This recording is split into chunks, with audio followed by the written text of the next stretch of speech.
welcome to the 101st annual Nerdies, the biggest and best award show in the Nerdosphere.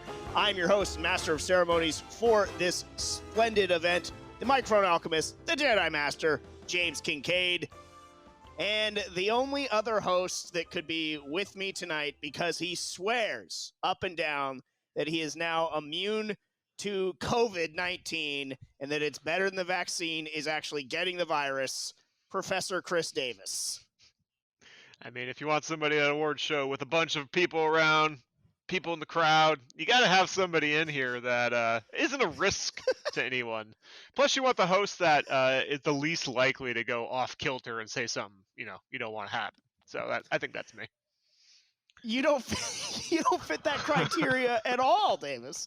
And a lot of shows and everything like that have had to press on in these uncertain and trying times that it has been 2020. So just like everyone else, the Nerdies are going to be a little bit different this year. I know everybody has grown accustomed to them each and every single year that the Best Damn Nerd Show has been around. And, we wanted to press on, but it's going to be a little bit different. So a lot of social distancing. All of our other hosts are, securely quarantined in case Davis infects me somehow. So we are going to press on. The best and worst of 2020 will be unveiled here at the Nerdies. So let's start with the worst and let's get it going. Surprise! We're talking about the worst.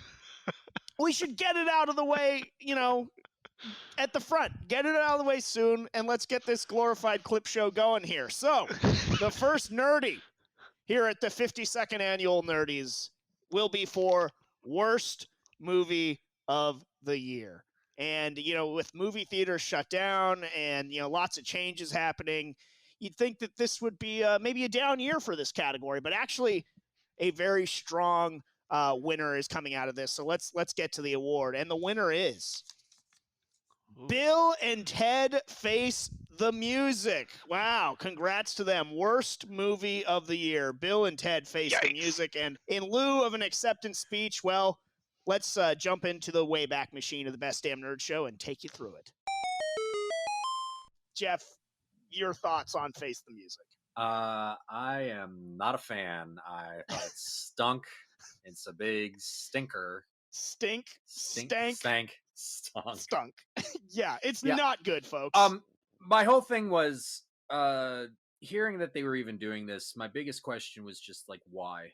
And then as I was watching it and after I was done with it, like that's still my question. Like, why did we do this? Why did we have to go through it? I don't like sequels that take place like so many years after the fact. Usually, I think it's really hard to get it going again with the story. You're different people. Yeah, and I also I don't like the idea that Bill and Ted had still not succeeded in what it was that they were destined to do. And then to explain that and to try to counteract without dismissing what the end of Bogus Journey was, I think they end up breaking a lot of the rules that they had sort of established in that universe already. In terms of time travel and what Rufus's era looked like and things like that. I don't like it. I think Bill and Ted works when it's incredibly simple, and it can only stay simple with the fewer movies you have. I would have been fine with no Bogus Journey either. I would have been fine with that Rufus just lets us know that they do get better. And that's the end of it. 100%. Like, if there had never been a Bogus Journey, I think Bill and Ted's Excellent Adventure would still be as well thought of today as it is. Yeah, and like my whole other thing with Bill and Ted is like, even though those were good movies and they definitely had to have been popular for the sequel to come out so fast, and that there was a cartoon and a TV show and merchandise and all that, it's like, but I don't remember anybody really clamoring for this like years later, and it's like, yeah, it's been forever since we had a Bill and Ted movie. Like, I mean, people are like full-blown adults, who have been born after those movies came out. So it's I don't really see the point. And again, the why. And we just talked about in the last segment, the Bogus Journey gave us again that end point of the series that tells us that they achieve what they're going to achieve in short order. Yeah. So that brings me to I echo what my excellent friend Jeff is saying here about Face the Music. The movie is crap. And so I texted Mark, in as I was watching, I just said, "Ugh, this new Bill and Ted movie is atrocious." He responded, "Lies." I said, "It's absolutely charmless trash." And I said, "Face the truth." And he said, "I think your disapproval says more about you than the film." And then I asked him, I was like, "Oh, did you see it?" He said, "I don't need to see it to see your bias." That's Mark Truex, everyone. Got your ass. That's how he won't even watch it, but will just defend it blindly. So I wanted to make sure that we heard from him on this episode, since he pushed so hard for it. I am very interested, though, to hear what Mark thinks about it after the fact. Worst movie of 2020, Bill and Ted Face the Music. Davis, your thoughts? Do we have a blindest fanboy award this year? Because Best lapdog award? Yeah, maybe. You never know. Truex could end up winning a lot of these if if push comes to shove, right? Well, there's always next year for adding more categories. I mean, again, in these unprecedented, uncertain times, certain things maybe were shoehorned together very last minute, like maybe moments before doing this podcast. But not that. But could have been. All right. Let's keep pressing forward here. Another worst award here at the 32nd annual Nerdies, worst TV show. So let's go ahead and get the envelope going here. And wow, would you look at that? It's a tie. Our first tie of the evening. And I believe that might be a Nerdies first. I'll have to check the stats there in our archives, the lore of the Nerdies. But we have a tie for worst TV show of 2020, Lovecraft Country and The Haunting of Bly Manor. And let me just accept this on behalf of both of them. Fucking terrible. Just absolute garbage. Lovecraft Country so underdelivered on the promise of what was a show that I was really excited about. The writing was piss poor. The execution was so awful. I cite their maybe lowest moment, which was the haunted house episode, where in a very serious scene, you had a ghost in this house that was a basketball player with a baby's head, and we're supposed to take that seriously. Like, they were playing it straight. It was so bad. And then Haunting of Bly Manor.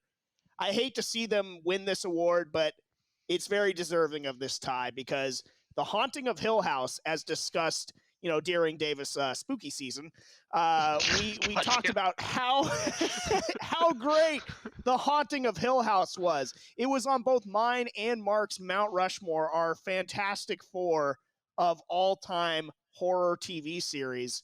And the follow-up was such a complete dud, and just lack of any of the same sort of charm or well-written characters or story that The Haunting of the Hill House. So I have to say, we're 2 for 2 so far on the right people taking home hardware here at the Nerdies. Yeah, I skipped Bly Manor, but I did watch the full season of Lovecraft Country. I do think it got a little better at the end once I thought as it not as a Lovecraft entity and just took it for what it was. The writing was still not great. A bad show? Yeah, it still wasn't perfect. But it was better after the first 5 episodes, I will say that. Well, kudos. Did you make it past 5? In show canon, yes, I watched the whole thing, and that's why it's a deserving winner of that award. Fuck that show, dude. And that's all right, Davis. Here, you take the next envelope. Well, to keep on the worst train, we have an award close to my heart, and when you're in this pandemic time, you don't have much to do, so you have a lot of time at home. So a lot of us during this played a lot of video games, including myself, and they're not all good ones. So we had to have a worst, and it was a very recent one at that. One that took years upon years in the making. One that was designed to come out for the PS4, but didn't make it out until the release of the PS5. We're speaking of... I'm not sure the envelope works. I'm already describing it. Cyberpunk. Did you get a peek before the show? You got a peek? Yeah, Wait. I peeked. Had a little I much want to a drink refund before on the this show. We have What's the- Cyberpunk 2077. This game is riddled with bugs, as you have probably heard. Not only does it just crash on a lot of people, especially on the PS4. I've heard better things on PS5 and on the PC, but on the systems that it was actually made for to begin with, it didn't last. It couldn't hold up, and they're still having to come out with uh, patches in January and February upcoming to fix it. I have it on PS4. I can't even play it right now because it's just not doable. It just crashes. There's all sorts of visual issues with it. There's parts of missions that you can't finish. I will say one redeeming quality though: you can alter your Your genitalia penis how size. you want.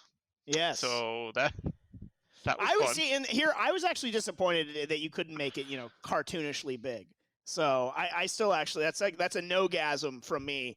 I do have to say though, I think given all the hoopla and the hullabaloo about this game and the fact that refunds are being given for this game, that it is deserving of this award. I mean, talk about a crash and burn. I wanted the best for this, but what I will say is that being a Bethesda player, a lot of you need to sort of, toughen up a little bit here with all the complaining about it.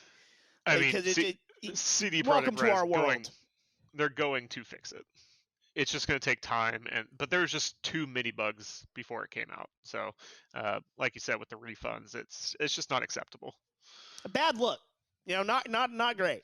Not great. Not at all. And I'm going to say runner-up was Among Us. I know you guys like. No.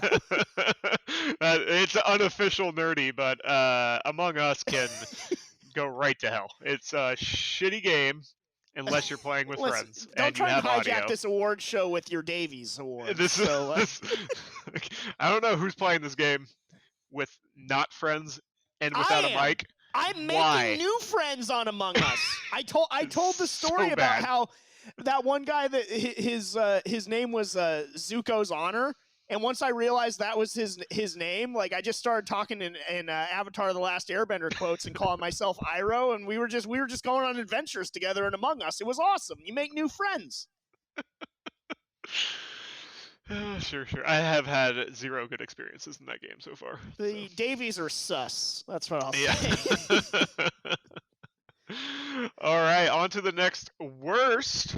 We have the award for the worst digital convention. Let's see, here, get the envelope. There were a lot of those digital conventions this year. Oh, that's a tough one. And That's a thick thankfully, one. this show is not eligible. Maybe next year we can win this one. Yeah. So, the winner for worst convention, digital convention. Probably to no surprise if you paid attention to our community event covering this event, but San Diego Which that was great. Comic-Con 2020 was absolutely garbage. They had so much time to figure this out and put together a production, not just a Skype video, but a production. Video quality, hype this up. The promotion wasn't even there. People that go to the convention every year didn't even know it was happening.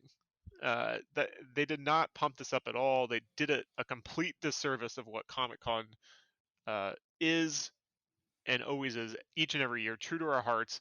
And it was a shamble. So Comic-Con at home, huh? Comic-Con at home. No, thank you. And if you're gonna do that again, you better step your game up. Because No-gasm. You know what the one that did do well though was the DC digital. They did a good job. Yeah, DC Fandom, yes. We had to have that one off air due to time constraints with our sponsors and television deal, but Right. they did in fact win best digital convention was DC Fandom. Mark Truex had a very very emotional speech accepting the award on behalf of DC. It was quite moving, quite powerful. Yeah, imagine that, Truex getting that one. Let's keep rolling. We got one more award in the sort of the worst category here, and this is a big award, and this is a hotly contested award, very close in the voting. This is biggest best damn nerd show rival. The And I writers know a lot of you, had a lot of time fighting over this. Yeah, and we've made a lot of enemies over the years, and certainly in 2020, John Craig has done his best to make a new one. So let's go ahead and see if in fact Nathan Fillion will bring home some hardware, well deserved, of biggest best damn nerd show rival. So let's see. He could finally win some hardware for something. He finally could. It's an upset though. The biggest best damn nerd show rival winner, Kevin Smith. Kevin Smith. Oh, I'm sure he's crying right now accepting this award. And I'm very happy to see him win because he really is sort of just the ultimate rival of this best damn nerd show for not just 2020 but many years running. Having to talk about what a sycophant he is, and just he will kiss up. I mean, even going back to Bill and Ted Face the Music, the Comic-Con at Home panel, listening to him grovel and kiss ass and talk about how it made him cry, and that he was like, he didn't just have tears in his eyes, that he was overly emotionally crying to where his wife was concerned. So that's absurd. But let me read you a recent Instagram post. His wife is concerned that she married the wrong man. Probably. This is an Instagram post following the season finale of The Mandalorian.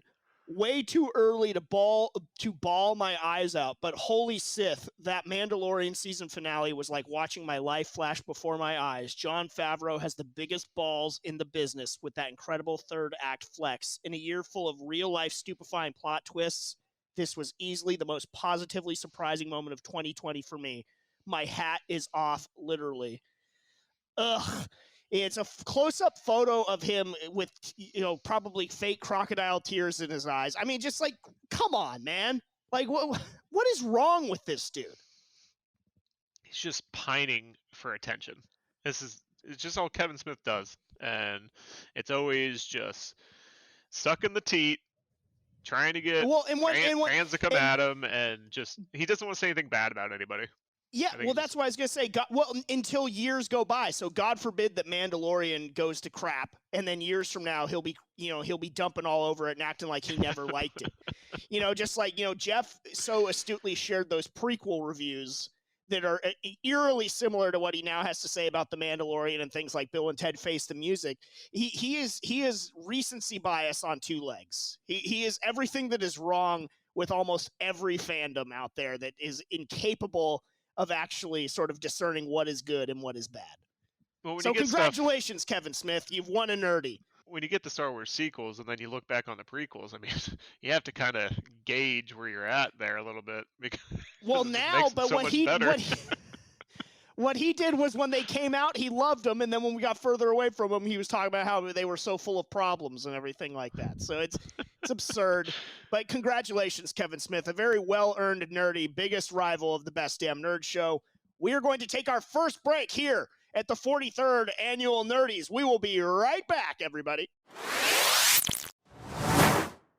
Hey everyone, Chris Seglia here, CEO of the Tenno Media Network. I would like to say thank you for checking out one of our podcasts, but we need your help. You can support Tenno in a multitude of ways. By going to our website and checking out our latest podcasts, by buying some sweet merch, joining our Discord, or getting early and exclusive access to all content via our Patreon. Your support means the world to us, and you can find everything on our website, www.ten-o.gg. That's ten-o.gg. Thank you again, and now, back to the show. It's me, Iron Nerd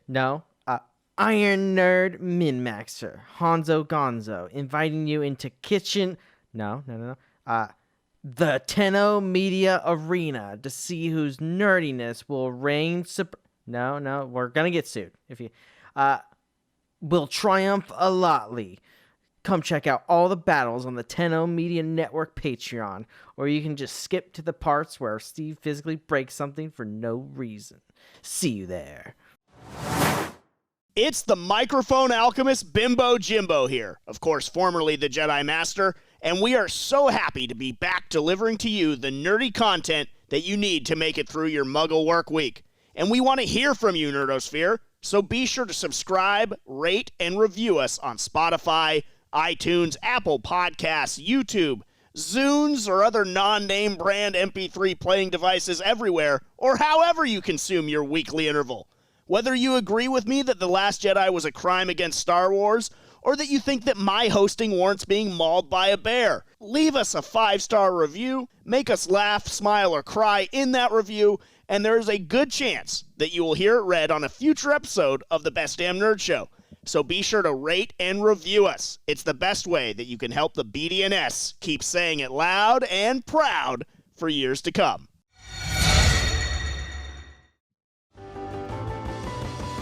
Welcome back to the 35th annual Nerdies, the best and worst of 2020, as presented by the Best Damn Nerd Show. I'm your host, Master of Ceremonies, James Kincaid, and yes, still with me, still claiming he's immune, Chris Davis. I am all. I am inevitable. I am immune to everything. It's great. I finally have mutant powers, James. I don't think it works that way. But, you know, Not that they found it was yet. great. It was great, you know, giving everybody their just desserts for the absolute just most atrocious things of 2020 that we wanted to enjoy but didn't. I'm still buzzing off Kevin Smith taking home a nerdy. That made me very happy. But let's keep pressing on, shall we, Davis? I believe you have a very prestigious award here to present. Oh, some of the most, especially in a year with the pandemic, and so much has changed about how we've gone about our lives, and so many people went to the movie theaters this year. I know I did. So for the first award we have back from the break is the best movie seen in theaters this year. In theaters. So without further ado, the envelope, please. Oh, it's the one I saw. New Mutants. Wow.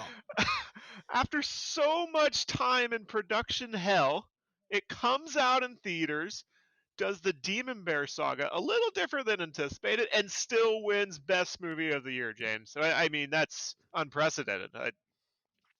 I'm a little surprised, but you know, it's kind of a niche category. quite honestly, You know? given how few movies are coming out in theaters. So, you know, I mean, good for them. You know, it's kind of more of an avant-garde award this year. I mean, I think so many of us on the Nerd Show saw movies in theaters this year that, I mean, that's pretty good. So I think without further ado, though, we have to go to the next award for the unfortunately worst. we skipped one from last segment, so go ahead. It fit too good into this. So the worst movie seen in theaters, and I can't imagine what that could be. There's so many options. Envelope, thank you. It's the New Mutants. New Mutants is one worst movie seen in theaters by the Best Damn Nerd Show, because it was the only one that any of us saw in theaters. It wins both. Look at that, double fisting awards, early big time haul by New Mutants. Takes home 2 hardware. 2. That's impressive. That's impressive, and you know, the movie probably deserves it because it did some things incredibly well, and I loved some of the characters, and about 50-50 of the movie was pretty good. So best movie and worst movie. So it gets 2 things. It's great. Yeah, so you know, it's the best of times was the worst of times. I still haven't seen it, you know, in theaters or otherwise. I've heard conflicting things, but I was actually kind of encouraged by the panel at Comic-Con at home, and by, you know, the fact that you yet again risked coronavirus in the midst of a pandemic and went to a theater to go watch it. You know, it seemed like a pretty big endorsement. But you know, we were talking during the break, and I don't think I've seen one movie in theaters all year. We even had we had 2 months without the pandemic, and I don't think any of us saw movies in January and February. I really don't think that I did. So I have not gone to the movies all year. Yeah, but congratulations to New Mutants. So deserved. So deserved. New Mutants bringing home 2 new nerdies. Congratulations to them. You know, I mean, what a night! I'm sure the creators of that movie. Leader It in the was clubhouse. worth being in developmental hell for all that time. New Mutants. All right, this next one. This was another. Just I feel like the field for this one in a year when so many of us were at home for so long. Best video game of the year, maybe more important than it ever has been. You know, to have good video game distractions for us to play. And, you know, we talked about Among Us. You know, on the other side, there was Cyberpunk that, you know, didn't pan out so well for a lot of people. But then you had Fall Guys, you had Ghost of Tsushima. Davis, you were playing Uncharted 2, you know, which is not a new game, but, you know, be that as it may, it was in the... There would have been a lot of games in this category if it didn't have to be released this year. So, I mean, I don't play any new games. I wait for them to go on sale. I've played both Emily is Away games multiple times throughout this period, you know. World of Warcraft Shadowlands. So this some fierce competition, so let's figure out who won. Ooh, and the winner is Ghost of Tsushima. Reportedly to be a samurai game, but it's clearly about a samurai that becomes a ninja. Spoiler alert, everybody hasn't played it, but they force you into these sort of stealth modes, and you have to do very dishonorable things. Great game, though, and some really awesome storytelling. I did thoroughly enjoy it, despite the fact that I could not do my honorable playthrough like I wanted and have a different outcome in the game. Davis, what say you? Surprising that the game of the year you had so many qualms with. No, and that's a very John Craig clickbaity take on it, which is like that somehow I didn't like Ghost of Tsushima. I love Ghost of Tsushima. I'm glad that it's won a nerdy because it was a fantastic game, and I look forward to discussing it more in depth on the show. But I do like busting balls about the fact that I wasn't able to do my stereotypical honorable samurai playthrough. Incredibly fun though. Really beautifully done game. I do want to revisit it in time and do sort of the more cinematic playthrough, the black and white playthrough that you can do. But yeah, Ghost of Tsushima. Sometimes, I mean, not really many jokes to be made here. It's a fucking great game. I look forward to playing it when it comes free on the PS Plus in about probably 8 months. Looking forward to playing it when the next time that you hopefully, well, knock on whatever, that you don't get COVID again, Davis. Sorry. Hey, there's a new strain, you know? I got to get that immunity. The new mutant strain of the Rona. All right, Davis, next on the award segment, we have a show near and dear to our heart. Arrow. This comes from the show Arrow, the On Target Best TV Series Award. This stems back to the first 2 seasons of Arrow. Just masterfully done. Would you go further than that, James? I mean, it led to a podcast within a podcast.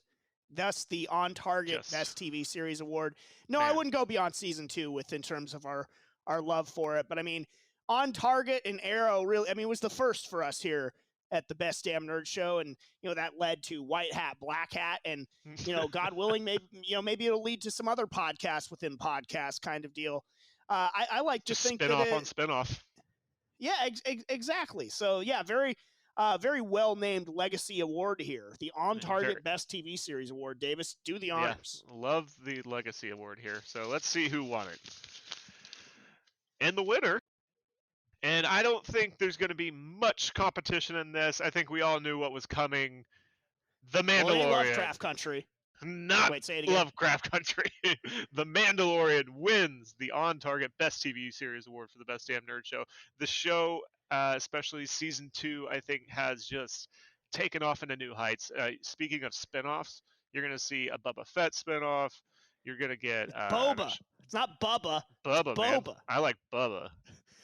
It's like he's like my the Duck boy. Dynasty. He's like my boy, it's like the Bubba. Duck Dynasty version of the Mandalorian is Bubba Fett. We got Baby Yoda that just came along and has made Disney so much money again. Ashoka's gonna get her spinoff. We got possibly Thrawn Cara Dune getting her. Yeah, I mean, just lots of good things coming out of this, and just very exciting to have a Star Wars entity do exactly what we want and what we want to see, and doesn't go off where they shouldn't. Like talked about this a one little trilogy. bit in the Christmas episode with Jeff, but it's well deserved to the Mandalorian winning the On Target Award for Best TV Series. It's just cool because it is helping sort of unite a pretty fractured fandom. It's just like, no matter where you come down on the Star Wars spectrum, a true fan like me that only celebrates the original trilogy in their theatrical format, or everybody in between that celebrates the pagan gods. But the Mandalorian's the one thing we sort of all can come together and actually agree is also good.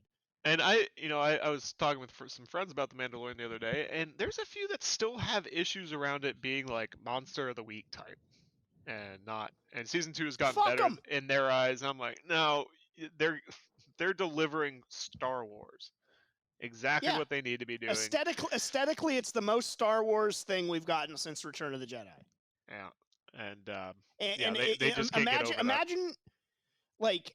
Imagine this coming out, when we were young, and just how insane a series like this would be for when we were young. So congratulations to The Mandalorian winning the On Target Award for Best TV Series. Another legacy award that we have to get to is sort of the opposite end of the spectrum of the biggest Best Damn Nerd Show rival award that Kevin Smith won, but the Christian Bale Award here at the Nerdies. And let's go ahead and get to the winner here, the Christian Bale Award. Your winner is fan favorite of the show. I shouldn't be surprised, Mr. Tom Cruise. Oh, You're the gold standard. You're back there in Hollywood making movies right now because of us. Because they believe in us and what we're doing. I'm on the phone with every studio at night. Insurance companies. Producers. And they're looking at us and using us to make their movies. We are creating thousands of jobs, you I don't ever want to see it again. Ever. And if you don't do it, you're fired. And I see you do it again, you're gone. And anyone on this crew does it. That's it. And you too, and you too, and you. Don't you ever do it again. That's it. No apologies. You can tell it to the people that are losing their homes because our industry is shut down. It's not going to put food on their table or pay for their college education. That's what I sleep with every night.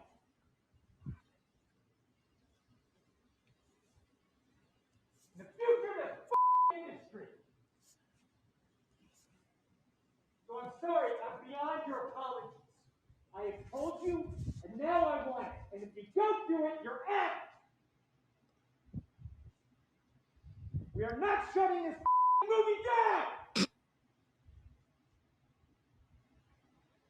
Is it understood?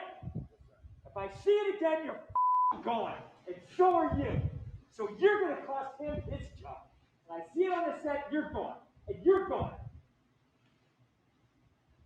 That's it. Am I clear? Do you understand what I want? Do you understand the responsibility that you have? Because I will deal with your reason. And if you can't be reasonable, and I can't deal with your logic, you're fired. That's it. That is it. That is it. Mr. Tom Cruise winning the Christian Bale Award here at the 45th Annual Nerdies. Davis, what is your reaction to that? And you're gone. You're gone, James. I like how Jeff's during gone. that... Mark's gone. Seglia's gone. I like how during that, he never actually says what was wrong and what was captured on the audio. Probably because everybody knew. Yeah, the whole time he just references it, and so you could probably apply this to so many different things. Well, the whole speculation too about it being leaked and everything in an attempt to shame him completely backfired. Because every that I've seen sort of like, yeah, he's right.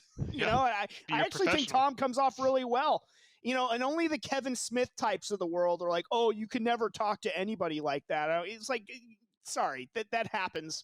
And it's like, well, they would react better if you talk to them nicely. Bullshit. They needed an ass chewing, and Tom Cruise, I think, was in the right to give it to him, just like Christian Bale was in the right, hence the aptly named award, when that guy wasn't being a fucking professional. So I think that Tom Cruise was completely in the right here. Yeah, no, you need to put these people in their places. Like he said, it's just like you're trying to make it like all these people ends meet. Like it's everyone. And if these movies can't go, there's going to be so many people out of work. And I, as a manager myself, and I have to furlough people over during this time, it's awful. And he doesn't want to be that person. Nobody does. And so, it's well deserved. And I just like how I don't think Tom Cruise is really an actor anymore, because his voice fluctuations are just like when he acts. It goes up and down. There's no difference. I'll watch a movie of just Tom Cruise yelling at those people. I thought it was awesome. I've listened to it a few times. It's great. He just sounds like a movie star no matter what he's doing. It's great. I loved it. So congratulations to Tom Cruise, bringing home a nerdy, the Christian Bale Award. All right, Davis, let's get to the next one. In a very heated topic that was very much debated, very 2020. I've heard. Yeah, it's goes with the year, very topical, if you will. The most likely to get COVID award, and I'm not sure when this was voted on, so it's interesting. It's an interesting award. So the winner goes to. I have to accept this award myself, because it is I, Chris Davis. Not only was I most likely to get COVID, I did get COVID. I think you're probably most likely to. Sorry, Davis. I don't knock on wood. I think you're most likely to get it again, if that's even possible, given the fact that you popped into the diehard Christmas movie debate to strut your ass that you were at another super spreader event. But let's get the tail of the tape on this. What are you doing for Halloween, though, buddy? We got a little friends Halloween party going on. It's a group of friends up here. In the middle of a pandemic. That's bold. Yeah. No, it's a group that has pretty much just. That's scary. Yeah, we're keeping it horrified. Nothing scarier than you two making poor decisions. Yeah, we don't have kids, but all of these friends do. So great. No, they are. I mean, this is a group that we pretty much only hang out together, and these are just like the friends that see each other, and we try not go outside of that. But your little pod. We're also just trying to live life, but also as safe as we can, but still kind of live. Huh? As safe as you can, Davis. We live. The super spreader event of Halloween. Hey, I won best costume, my friend. The Rona. So I'm winning multiple hardware pieces this year. The prize was coronavirus. Congratulations, Davis. I mean, come on, man. And just 2 to 3 weeks later, it was positive. That's strange, isn't it? There's a new strain out, though. I'm glad you're alive. Yeah. I'm glad you're good. And that you didn't get it super bad like some people do. That sucks. If I didn't, though, we could have a memoriam award for the nerdies every year. So I don't know. You might want the content, so maybe you'll wish differently. We could actually probably still do that. We could probably still do that because, we've made light of every sort of harrowing health scare that you've had on the Best Damn Nerd Show. So we could probably still do that, even though you're still alive. That actually might make it better. So maybe maybe at the 16th annual Nerdies we'll do that. Okay. But yeah, I'm glad you're all right, Davis. And to anybody out there that's going through it, I wish you all a speedy recovery, and don't be like Davis. Yeah, Joel, get wear better. A mask. Yeah, get well soon, Joel. Wear a mask, people. It's not a Halloween mask. Unbelievable, Davis. Maybe All a thicker right. mask. I don't know. Yeah, maybe just not Beetlejuice makeup. You know, this year for the Best Damn Nerd Show, our reboot, our glorious return, has brought lots of great moments. And some of the things that I feel like we've done really well is we've had some really cool debates. Whether it be Teenage Mutant Ninja Turtles versus the Power Rangers. Is Die Hard a Christmas movie? Sega versus Super Nintendo, and on down the line, and more debates to come. So this next nerdy is for greatest debate moment, and so I'm excited to see which master of debate is going to bring home this nerdy. The winner is Mark Truex. Greatest debate moment. Let's roll that beautiful footage, people, from the Sega versus Super Nintendo debate. One thing about it, we seem to keep talking about RPGs, and we're talking about brawlers. There's a whole extra segment of games. I mean, the sport game was really dominated by Sega. Bringing in Madden, first of all, which is a huge selling franchise to this day. Also on Super Nintendo. It originated for Sega, though. And you can't deny that. Mike Tyson Punch-Out. Same thing there. Andre Agassi Tennis, yo. Wait, Punch-Out is a Nintendo property. Wasn't Mike Tyson on the Segas? No, Punch-Out is a Nintendo property, sir. Thank you for making our point. And Super Punch-Out on SNES, also a phenomenal game. Thanks, Mark. Not as good as Madden. Way better than Madden. Like, oh, sweet. The same game every year, whereas you get Super Punch-Out, and it's incredibly memorable. Maybe not to you, because you thought it was on your console, but it was such a good game, it should have been on Sega. That must have been why. It just makes sense that it's there.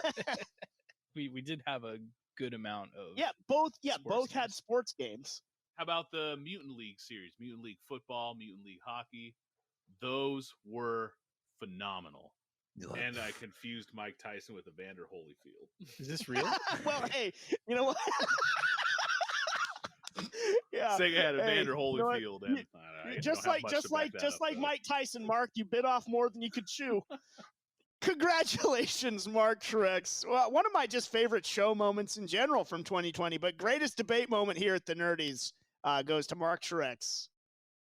Well, and to top it off in this segment, we have one more award. Next one, we have the best surprise on the BDNS, and there are quite a bit of surprises that come up on our show, and you might not see it in the backlogs, but we get prepped, and there's a lot of things that make it onto the show that we weren't ready for sometimes, and I like to keep you guys on your toes, And sometimes other people are surprised because they don't read the rundown. So that's fun too.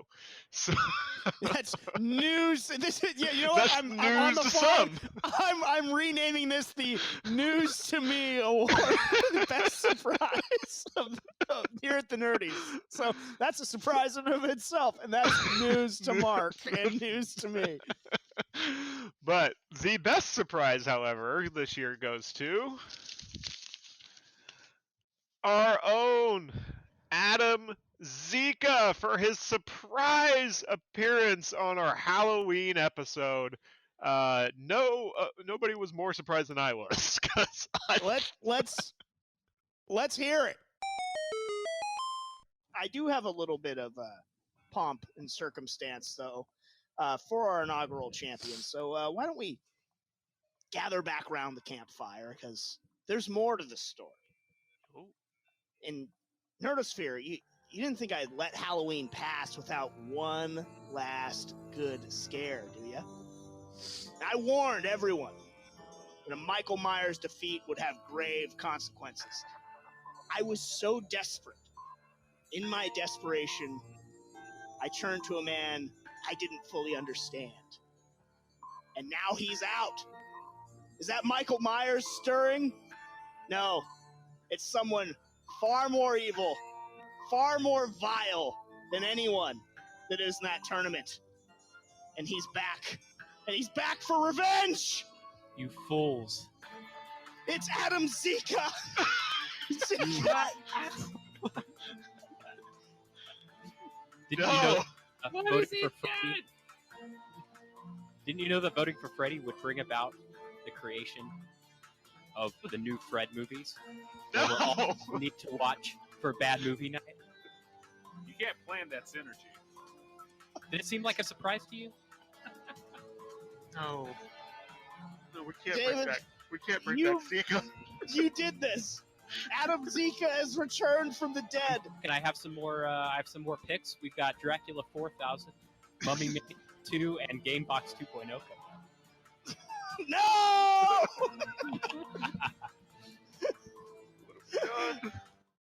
Well, Davis, I know you weren't certain that was the real Zika, if I recall correctly. Because it sounded like he was reading it, so I thought it was all planned, and he didn't have time to come on, and so like you were just playing these clips like where they would fit in, and Like then we're he doing came on tonight. video. Yeah, it's a clip show.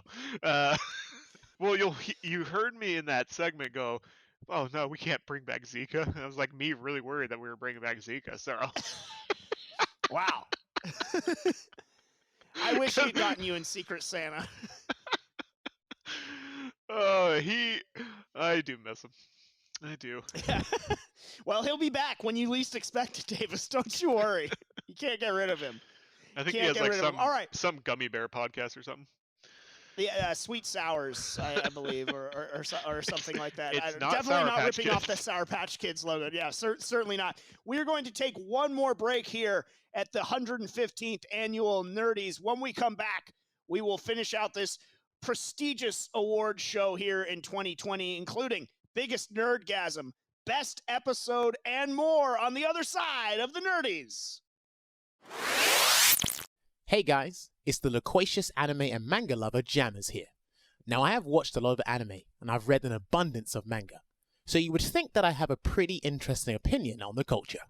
From classics like Golden Boy and Ghost in the Shell to masterpieces such as Psycho Pass and Gantz. Come and join me as I talk about the world of anime and manga, which has had a huge impact on my life. And who knows, whatever I talk about and recommend to you guys could become one of your favorite series. Ammo with Jammers. Hi, I'm Mark Truex, and you may know me as the CSO of Star Labs from the Best Damn Nerd Show, and I'd like to invite you to join me and the Imperial Commissar Jeff Budd on another podcast of ours, the Ultra Monthly Podcast, a retrospective and monthly show where we dive deep into the Ultraverse, the 1990s superhero comic book universe from Malibu Comics, and we believe it's prime time. The Ultraverse got the love it always deserved. Are you an Ultraforce fan? We are too. You missed the glory of the 90s comic book boom? So do we. And are you obsessed with these Ultras? Damn right we are. And you can join us monthly as we geek out over classic characters like Prime, Mantra, Rune, and the Nightman. So jump on now to the Ultra Monthly Podcast and subscribe today on Spotify, iTunes, and everywhere podcasts are found. It's the microphone alchemist Bimbo Jimbo here, and when I'm not verbally super kicking Last Jedi fans on the Best Damn Nerd Show, or fantasy casting The Rock in another movie on the DLC, well, that's when I actually get to talk about wrestling. That's right, come join me in the Wrestling War Room, where I take my mic to the mat and launch my hot takes about the Wednesday Night War between AEW and NXT. The Wrestling War Room, which side are you on? Hey nerd, Lore Master Tim here, and I've come with a rather indecent proposal. We want you to join in the conversation. If you aren't already a member of our Discord, what are you even doing? You can also find us on Facebook, Twitter, and Instagram at TheBDNS. And if you're crazy, odds are we'll talk about it on the show, so get kooky, and above all, let's get nerdy.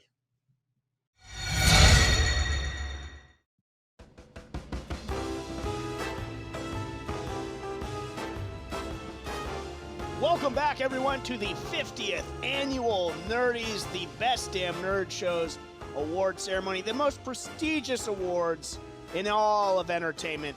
The Nerdies. You love them. We're here. You can't get rid of us. I know all of you in the Nerdosphere have enjoyed this each and every single year that we have been around. So let's keep it going now. We're getting down to the nitty-gritty, some of our final awards of the night. Davis, take us through the next one. Our best awards are coming up. Here they are. Just to start us off, we have The loneliest nerd award. This is going. I wasn't aware this was a category. This is going to go to the person that is clearly just sad, desperate. Wow. So let's see who gets this. James, you're going home with hardware tonight. You're our winner for the loneliest nerd. Congratulations. I won a nerdy. Oh my god! I'm so surprised by this. It's wow. This award's heavier than I remember them being since I last won a nerdy. But I understand there's a clip that they want. Okay. It's very cool to be back here with you. Our journeys have taken us, down some interesting paths, but through just happenstance, no reason. They all led back together here, not because I'm sad and lonely. It has nothing to do with that. But let's find out how everybody's doing, because we're what, 11 years older than when we started this. What are you guys? Most of you are married. Davis, you're practically married. Me, this is a shoot. I got broken up with a few minutes before starting this show tonight, so I'm raring to go. Coming in hot. I like the dedication. I'm Wait, is that super real? stoked. That's real. That's 100% real. You're like Sam Malone and This Is Cheers. You just have the podcast. That's your wife. You and me were sitting here an hour ago before the show started, and then you went somewhere. Is that where you went? That is exactly where I went. Oh my That's why I came back crying. So, this is all I got, people. So let's make this one count. Well, there's nothing like the truth, so I will graciously accept this nerdy. I like to think it is the flirty nerdy, though, less so than the loneliest nerd award. The most eligible nerd. The flirty nerdy. So yeah, I'll take this back. I think that in I think you win the most eligible by default. Well, it's a win's a win, If I've learned anything, is that I gotta take them where I can get them, and following in the long lineage of my history on this podcast with asking Michelle to be my girlfriend on the podcast, which by the way, everyone, she did say yes, and then we didn't last, obviously. And then there was Marissa, who broke things off with me right before we recorded the reboot episode. But hey, she still watches my stories on Instagram, so who's really the loser there? Am I right, people? So this is pretty great, and I just want to share one more story, and I can see the producer trying to get me off the stage and get on with the award show, and I know we're running long, but yes, get on with it. I had to share one more story, and that is I was on the old Bumble dating app, and I matched with a lovely young lady, and we were talking, and really I thought we were really hitting it off. We've been talking for a while, and we had switched to texting and everything, and she had gotten sick with strep throat, and so we couldn't we wanted to do like a social distance date, but obviously couldn't, because Lord knows she said strep throat. Could have been what Davis has. Could have been So as a nice romantic gesture, because we had been talking about doing like a social distance like sushi date outside and stuff, I DoorDashed her sushi because she had a hankering for it or whatever. And so I had sushi sent to her house. She was very appreciative. I got her extra miso soup because, we all need more soup when we're sick, right? And, I thought that was cute and everything, and didn't hear from her after that. So she got a free meal out of me and then ghosted. This is 100% true. And I am just sort of struck that I have to share this story. And I'm not gonna lie, I was pretty pissed off about it, because it's like, that's just rude. Like, who does that? And it's not like it was an overly expensive meal or anything, but it's just like, what a bitch move. To quote, was it like the food nerdy, showed up and she didn't say anything to you? She sent me a screenshot of the food, and that she was like very like thankful and enjoyed it. And then the text just dropped off after that. And you know, to quote fellow nerdy winner Tom Cruise, it's just like it's incredibly rude. And so I was mad, and you know, I sent a text or two, nothing profane, but just, you know, I was like, really, like, okay, like that's kind of messed up. And she blocked my number or whatever because I didn't hear from her again. But here's the thing, and here's what I cherish this nerdy, and I'm gonna do something about this though, people. I DoorDashed her food, and because of circumstances, she's still, you know, she's now back living at her parents' house, right? I DoorDashed her food. I had food sent to where she lives. So it's the season of giving. I don't know if you all are familiar with like bagofdicks.com, but that's prank gift where you can send a literal bag of dicks to somebody, or what she is going to get, the exploding dick bomb. She's going to be receiving in the mail a glitter dick bomb that when opened, whether it's her father, whether it's her, will just send a bunch of little penises flying all about the room because you gave me your address because I sent you food and then you ghosted me. So get ready for the dicks, honey bun. Whether you like it or not, coming your way. That's what I'm going to do. Is that like domestic terrorism? No, it's what we call justice, baby. Justice. I So thought that's- I thought the story might end after, you know, you didn't hear back from her and all that, and I was gonna suggest maybe she got some bad sushi and she bit the big one. But Nope, she's still alive. okay, well, I don't have much for you then, but She's still alive. that is And unfortunate. she's getting a dick bomb. Big old bag of dicks coming your way. Like, what? How stupid. Like, you could have just at least been nice about it, and I would have gone on my merry way.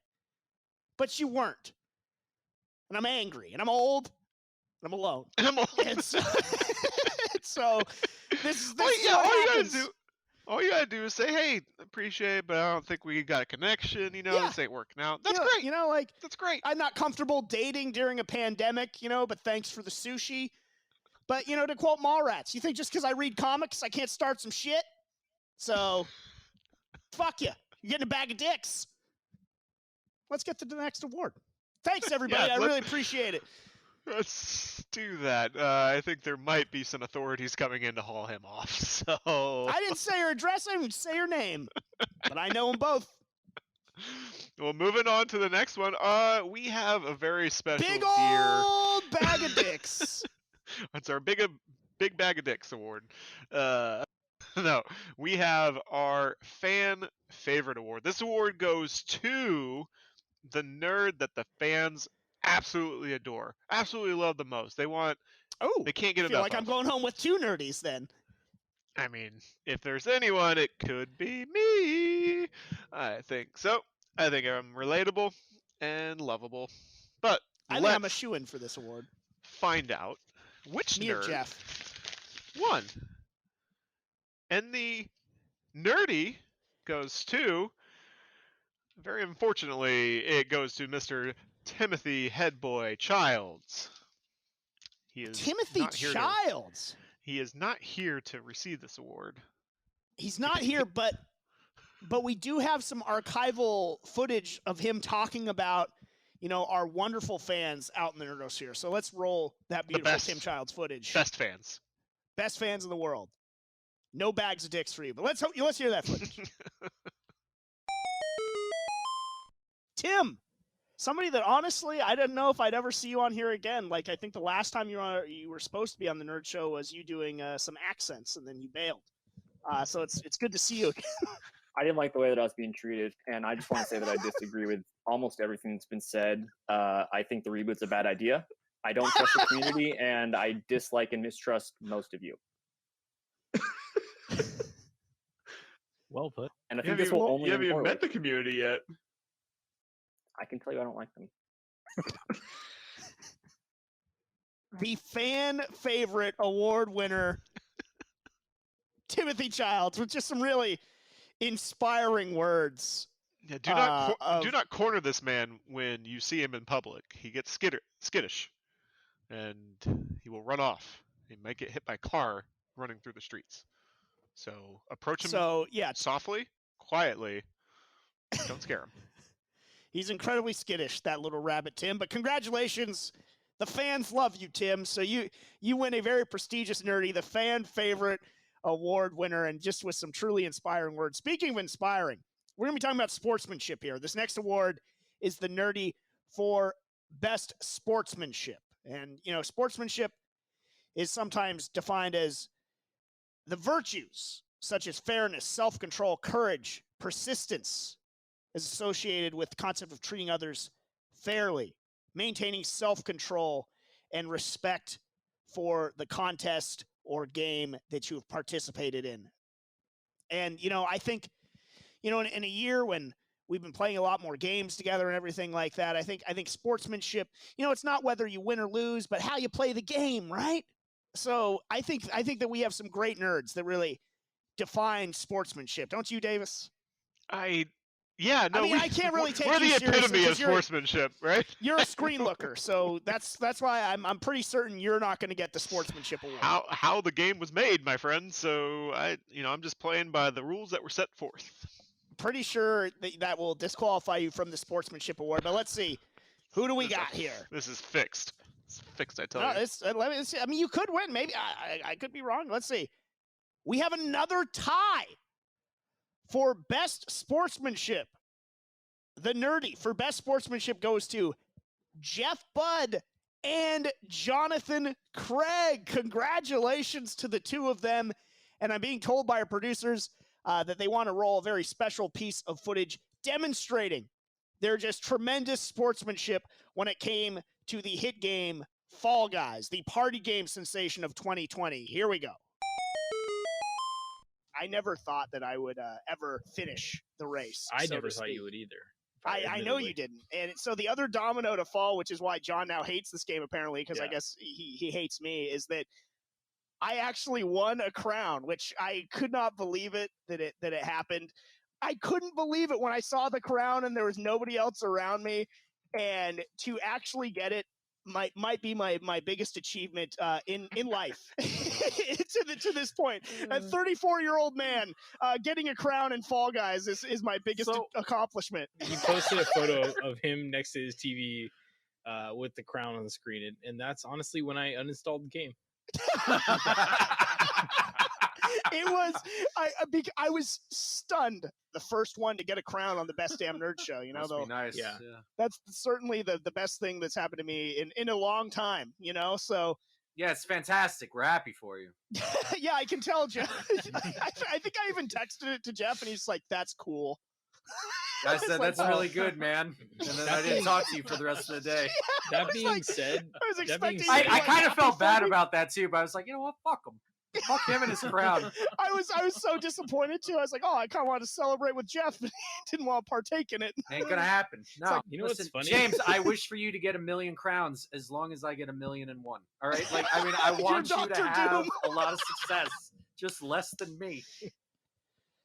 What great sportsmen they were, reacting to me getting a crown in the Fall Guys game. I don't think John played since.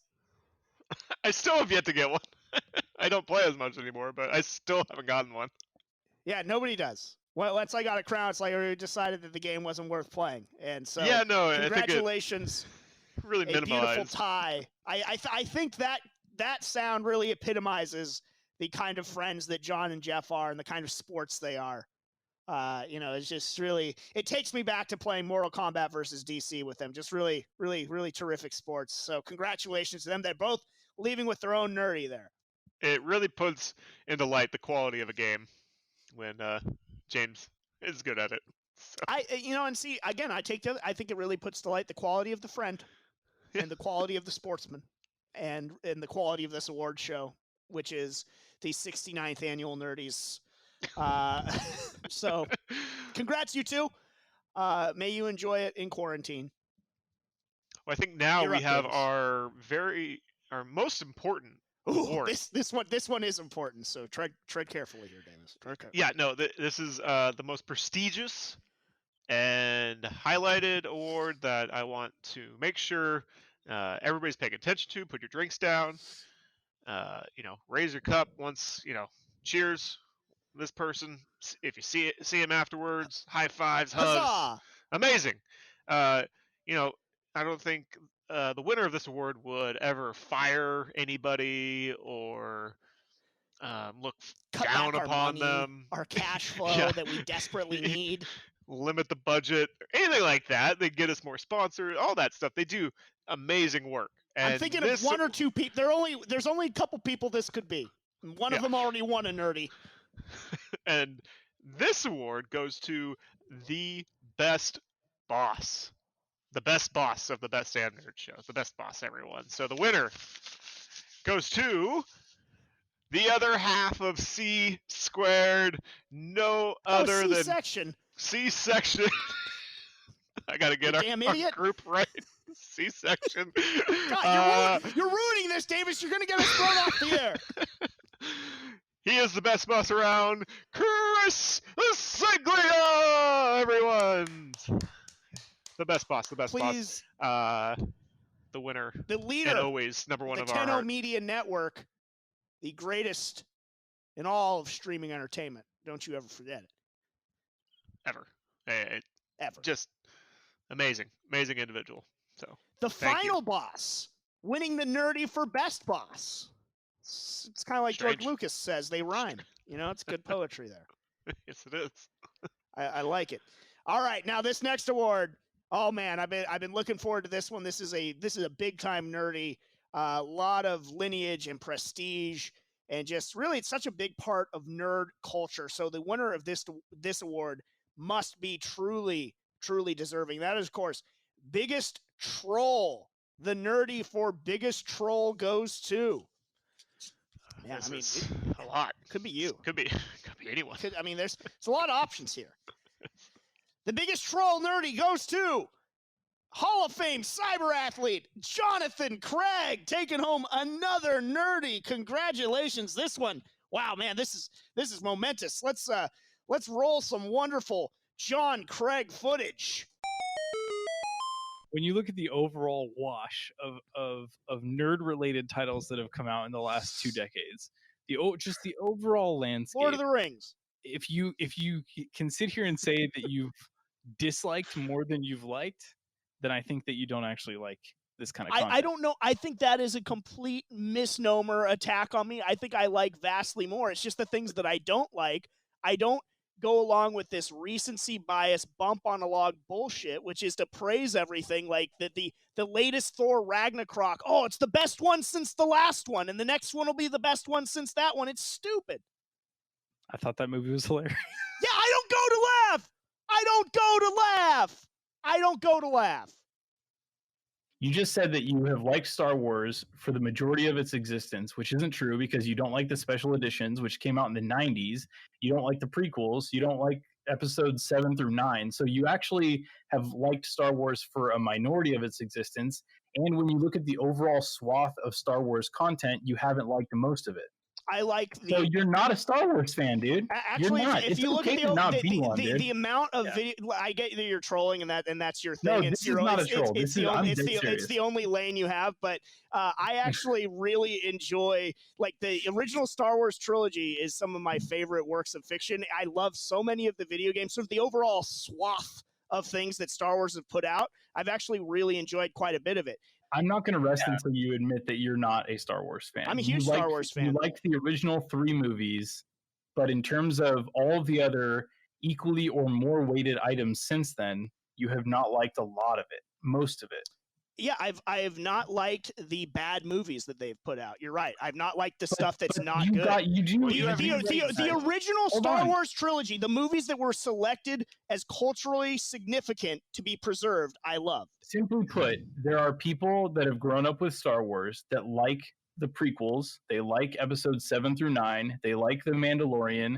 They like all the spin-off movies. They like a lot of the books. They like a lot of the games. These are Star Wars fans. These are people who every time the Star Wars universe expands and introduces new characters and new items or fleshes out a character or goes back and looks at a character's lineage or sees what happens, years later and the impacts of a storyline that happened in these movies and a lot of the movies that you don't like, these people like these properties. Cool. A lot of people don't. There's a lot of Star Wars fans out there that also agree with those me, aren't John. Star Wars yes, fans. they Those are. are not yes, Star just because they're not Star Wars fans to you, John. How can just you be because, a fan like, of something just you don't because like? I don't get to set canon, you don't get to set who the fuck is a Star Wars fan. I mean, it speaks for itself. A true master of his craft of trolling, Jonathan Craig, a troll so adept, so at the height of his art form that he nearly toppled this entire reboot because he turned up his mic before a premeditated trolling attack, as you heard in that Mandalorian Melee episode. Davis, I was watching along. You seem to be enjoying yourself listening to that. Well, yeah, I mean, you said the winner of John Craig, our fine co-host here, and there's just so many moments I thought could have been played, so I was very curious as to what was coming, and because I thought for sure it'd be something about Fillion, but that is true. I mean, he trolled an entire fandom too. Yeah, that is yeah. true. He really got that going, but that one takes the cake, I think. So that was enjoyable. Had you not heard that before? No, I hadn't. I missed that one. So that was lovely to hear. Most avid listener will not be one that you win, I see, Davis. But yeah, I like my own voice. What can I say? The audio quality, again, that John, in a premeditated trolling assault, had turned up his mic, so it blew out his own audio, which caused a delay of an episode that he knew he was going to troll me so hard. Yeah, but nobody really quite raises my ire in trolling quite like John Craig. I mean, you could hear it in the buildup. I was desperate to move on, but he wouldn't let me. And eventually I gave him what he was looking for. Damn you, John. Very well-deserved nerdy. Biggest troll, Jonathan Craig. Congratulations. Probably playing World of Warcraft right now to celebrate. All right, we have a very special guest presenter. We told you the Best Damn Nerd Show is built on surprises and fan service. So, returning to present the nerdy for biggest nerdgasm, we have former pro wrestling champion, Hall of Famer, the Predator. Hello everyone. Oh man, it's so good to be here. It's so amazing. Oh, thank you. It's been hard since the end of that wrestling career. It's been a long time since I've had anything. I figured cancel culture would have been harder than the end of your career, given your proclivities, sir. I've been in hiding and recluse for quite some time, but hey, nothing can bring me back out like a gasm, a nerdgasm. And there's been nothing better this year than the following winner. Our gasm for the ages. And the winner is... that's a good one, everyone. He came out for playtime on The Mandalorian. Luke Skywalker with The Hardware Goes Home. Oh, thank you, Luke. You were so great. Thank you, Predator. So in case, some of you out there don't speak Predator, the winner for biggest nerdgasm is Luke Skywalker's appearance on The Mandalorian. Yes, please escort Predator out. I was not aware that he would be appearing in person. This was not what we agreed to. Is she coming too? No! Leave our interns alone. All right, let's get Davis back up on stage here. Biggest nerdgasm, Luke Skywalker on The Mandalorian. Spoilers, everybody, if you haven't watched yet. Sorry, I guess I should have told Predator to predicate that with a spoiler alert. But he spoils a lot Davis, of things. Yes, he does. Your reaction to Luke Skywalker on The Mandalorian, biggest nerdgasm. Do you agree? I 100% of 2020 in a year that was so different and so not only personally shitty for a lot of things for me, but for everyone. And there wasn't a whole lot to look up to, look forward to, like enjoy. We got our show back, we rebooted. That was awesome. But when it came to actually like a nerdgasm and reverting back to your childhood and feeling those feels, man. Seeing that X-Wing come in, you knew. You think you knew. Yeah, at what point did you know? Well, I actually got it spoiled for myself. So No, really? yeah, I was so mad because I was doing such a good job staying away from everything, and I looked at one tweet from for a fantasy football news topic, and I clicked it, and then the tweet right below it was from Mark Hamill himself, and all it said was, "See any good TV lately? See any good TV lately?" Yeah. And from all the hype that was going on with the Mandalorian, I knew I needed to stay away from it. It was like, ah, damn it. So you must have been surprised when it was just that bad deep fake then. Yeah, oh man, but no, I think I would have known. Yeah. Once the glove came out, I would have been hyped once I saw the X-wing, and I knew that Baby Yoda was on the stone on the temple at the top of the mountain there, and it was reaching out to all Jedi. I think that would have been a very easy indication, but definitely as soon as the glove goes down, you see that. And Yeah, it's yeah. I think most everyone, at least for like 90% sure, is like, oh, a single X-wing. Yeah. Luke has an X-wing. Holy shit. A And- nerdgasm. I love seeing him do his thing, man. Luke as he should be portrayed. The Jedi Knight that he is, like his father before him. It was special. It was wasn't so- like Kevin Smith said it was, but it was special. Yeah, it didn't make me cry, and I think a lot of people have a lot of different emotions of what they saw on that, and what they've been wanting to see from Luke all this time, and they finally got to see it. It was just so cool, and it was so similar to Darth Vader's at the end of Rogue One, which kudos to them to kind of calling back on that. But I can take or leave that. I know you don't like that one. I do. I love it except for one thing. No, I love that scene, but yeah, and they just did an amazing job. Yeah, I agree, and I want to speak to the whole emotion aspect. Like, I have no issue if it did make you cry or anything. It certainly hit me in the feels, but Kevin Smith cries, at everything. So it just doesn't mean anything when it says it. Like, he's just so full of shit. But if this affected you greatly, that was the cool thing, was that everyone that I saw was on board with seeing the true hero of Star Wars show back up and do his thing and be treated correctly, unlike he was in The Last Jedi. It's like, this is a Luke Skywalker that we always wanted to see. That we didn't necessarily need to see, though, after Return of the Jedi, because we knew it to be true. We knew that that's who he was and who he always was and always would be.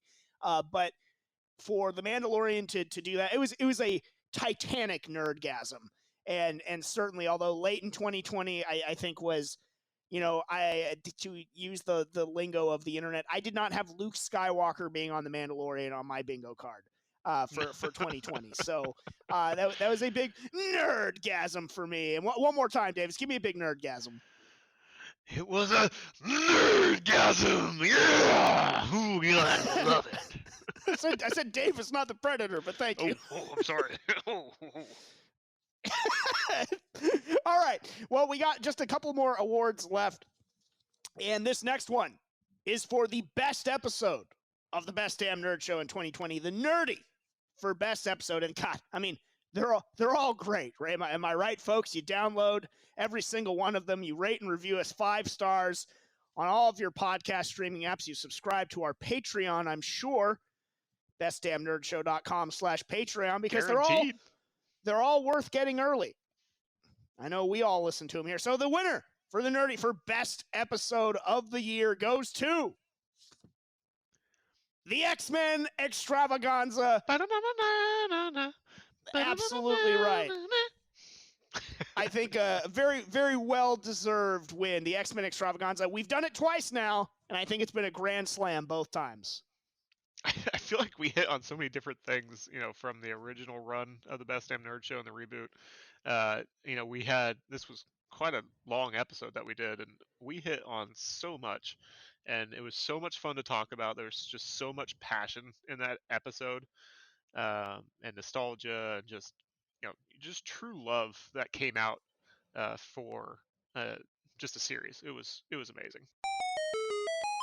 Welcome back to the Best Damn Nerd Show Extravaganza, and this is going to be my favorite part of the episode, because we are going to be talking about X-Men, the animated series, which, as Mark alluded to earlier, came out in 1992 and was Marvel's answer to really Batman, the animated series, and I think is the closest to Batman in terms of impact on maybe a comic book mythos, certainly at least in people's entry into that mythos. So X-Men, the animated series, was a very, very big deal for me growing up, for all of us growing up, and for so many nerds out there. So I always geek out and nerd out whenever we can talk about X-Men, the animated series. It's on Disney Plus now, which that alone is a reason to get Disney Plus. But your initial sort of thoughts when you think back on when you first came into contact with X-Men, the animated series. Jeff, we'll start with you. It's probably my favorite of the big superhero three growing up of X-Men, Spider-Man, and Batman, the animated series. I love the animation. I like the characters. I was only reading so many X-Men comic books at the time, so kind of like what you were saying, it's like that's what I knew about the X-Men was that cartoon. I definitely always saw Night of the Sentinels, part 1 and 2, all the time. Probably I've seen those 60 times. I've seen the other episodes about once or twice. That's accurate. That is how it was aired. I mean, it was. It's like they did not have other episodes, and then they hit you with Morlock episodes. It's like, what is this? What a waste! I want to watch them fight Juggernaut. What's going on here? But we've already alluded to the cartoon a few times this episode about what great adaptations they did of major storylines. They had to update it because they were using a partial 90s roster. I thought they killed it. I thought it was great. I really loved the interactions and relationships between the characters. I do also like that certain episodes, it was, time to shine. Maybe it's the entire team, but a couple of characters were who they really focused on. I thought Cyclops was represented great in that. He always kicked a lot of ass. He was a good leader. He wasn't perfect. Had a lot of great struggles with Wolverine. Didn't always make the right decision. My one complaint is that they should have talked about more who the original roster was, like they did in the Iceman episode, which I love. Yes. Where Warren Worthington III was a stranger to them, and I did not like that. I wish they said that he was just a former X-Men who wasn't a part of the team anymore. Yeah, no, that's a super valid point. And while I may think that Batman the animated series stands at the top of the mountain in terms of the big in terms of all animated series, really for me, it's Batman, and then it's X-Men. But what X-Men has on all of them, including Batman, is the best intro in the history of maybe shows ever. The X-Men the animated series intro, the theme with all of the action shots and just everything. It tells you everything you need to know, and I get amped every time I hear it. It holds up, man. It is so phenomenally good. That's one you can put on your gym mix, and you can keep running because you're doing it for Mutant Kind. You're doing it for Charles. So, but Davis, how did you? Go ahead. You hear that theme? It's goosebumps. It puts a smile on my face every time. It's just amp, man. It's just pure hype, and. When I think back on it, I think back on not only what Jeff was mentioning, but just how well they did, like the Phoenix Saga. That spanned, I think, 6 or 8 episodes, and they just took it for what it was, and they ran with it. Yeah. And they didn't hold anything back, and not only did they not just pander to trying to be a kid show, it was had adult themes, and it didn't talk down to you, is what I'm trying to say here. I didn't feel like a kid show all the time, especially when you rewatch it, and I think that's why it still holds up. But if I'm going back and I think back on, of course, Night of the Sentinels is always up there, but there's one, my favorite character is Nightcrawler, and he did get the shaft in this series because he did not get that much time. But I think back on the Nightcrawler episode with Wolverine going into the church, and he had a lot of, I guess, psychological exploration in that episode. And for Nightcrawler to be my favorite episode, you guys have always kind of laughed at because he's religious, and that is. And you're godless. That's not your wheelhouse. Yeah, no, you guys are not bedfellows, but it worked. But maybe I'm like reaching out to him because maybe I want to see more. You're Wolverine. You're Wolverine, and I'm on a spiritual quest. Yes, well-deserved win, the X-Men Extravaganza episode. Who knows? Maybe we'll do another one. Or maybe just an X-Men, the There's animated still plenty series of content. episode.